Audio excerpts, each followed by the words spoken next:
കൊച്ചി രാജവംശത്തിൻ്റെ ആസ്ഥാനമായ വന്നേരി,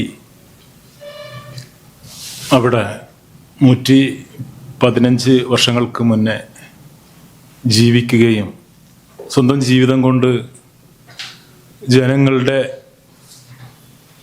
എല്ലാ പ്രയാസങ്ങളും അതിന് പരിഹാരം ആത്മീയമായാലും അതുപോലെ തന്നെ മറ്റുള്ള രീതികളിലായാലും അങ്ങനെ ഒരു ജനങ്ങളുടെ ജീവിതത്തിൻ്റെ ഭാഗമായി ആത്മീയത കൊണ്ട് ആ പുരുഷായുസ് മുഴുവൻ നാടിനും ജനങ്ങൾക്കും വേണ്ടി ഉപയോഗിച്ച മഹാനായ ഷെയ്ഖ് കുഞ്ഞഹമ്മദ് മുസ്ലിയാർ നവറല്ലാഹു മർക്കദയുടെ 115ാമത് ആണ്ട് നേർച്ച സെക്രട്ടറി പറഞ്ഞ പോലെ വളരെ വിപുലമായിട്ട് നടത്തപ്പെടുകയാണ്.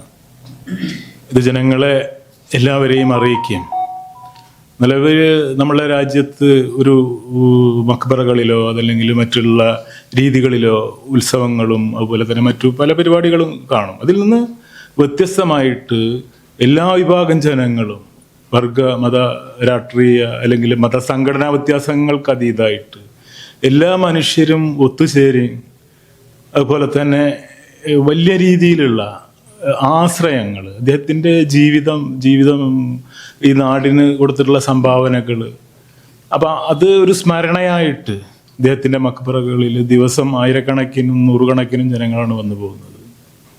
അതിൽ ഞാൻ മേൽ പറഞ്ഞ പോലെ തന്നെ ജാതി മത വർഗ വ്യത്യാസങ്ങളില്ല, സമാനതകളില്ലാത്ത.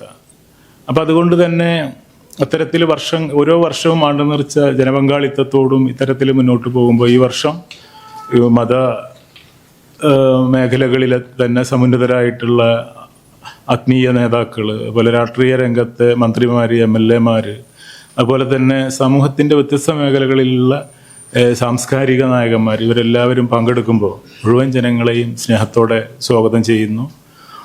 സാംസ്കാരിക സമ്മേളനങ്ങൾ, അതുപോലെ തന്നെ അതിൻ്റെ കീഴിലുള്ള അറബിക് കോളേജിൽ നിന്ന് ബിരുദമെടുക്കുന്ന അസ്രഫിയ ബിരുദധാരികൾക്ക് സനദ് ദാനം, അതുപോലെ തന്നെ ആത്മീയ മജ്ലിസുകൾ, ദിക്റുൽ ഹൽക്ക, അതുപോലെ തന്നെ അങ്ങനെ ഒരുപാട് ഒട്ടനവധി ഈ പരിപാടികൾ ഇതിൻ്റെ ഭാഗമായിട്ടുണ്ട്. അപ്പോൾ മുഴുവൻ ജനങ്ങളെയും ഞങ്ങൾ ഹാർദവമായിട്ട് സ്വാഗതം ചെയ്യാൻ കൂടി ഈ പത്ര മീറ്റ് ഉപയോഗപ്പെടുത്തും.